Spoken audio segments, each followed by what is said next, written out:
না, আমি ভুলেই গেছিলাম। কি করে জানলে আজকে আমার জন্মদিন? তোমাকে দিদিই বলেছে। হ্যাঁ, আমাকে দিদি ফোন করে বলেছে তো, সত্যি আমি জানতাম না। আমাকে তুমি সকালবেলাও ফোন করলে একটুখানি, আমাকে বললে না। আমি ভাবছি সারাদিন আমাকে কেউ উইশ করেনি। আজকে আমাকে ফার্স্ট টাইম দিদি উইশ করেছে। রাত্রি 12টা 15তে দিদি বলেছে, হোয়াটসঅ্যাপ করেছে, বোন হ্যাপি বার্থডে। আর সুবীর মনে হয় হোয়াটসঅ্যাপে করেছে, ওর সময় পাইনি। আমি ভাবছি তুমি আমাকে কেন করছো?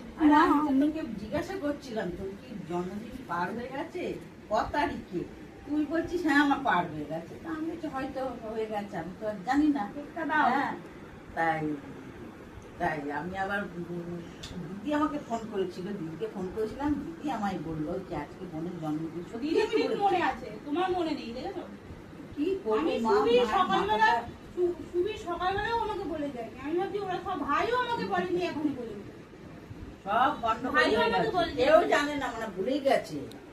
সত্যি আমরা ভুলেই গেছি। আমি তোকে, আমার মনটা কি হলো কালকে হঠাৎ মনে হচ্ছিল যে কি জয়াকে দুষ্টু মাসে একটু জন্মদিন 25 তারিখে দিদি বললে বলে আমার মনটা ওই হলো। তাই তো, তাহলে আমাকেও মিথ্যে কথা বলেছে, জন্মদিন পার হয়ে গেছে। তাহলে 8 তারিখে। আর তুইও আমাকে বললি, আমি রাস্তায় বলেছি, মাম তুই তো আমাকে কিছু বললি না। তোরা সবাই ভুলে গেছিস আমার জন্মদিন। আমি বলেছি, তুমি বললে যে আজকে কিছু কি আছে, তখনই বলেছি। আমার যে কটা চুরি ততদিন বাঁচো, মেয়ে জামাইকে 100টা চুমু দাও, 100 দিন বাজবে।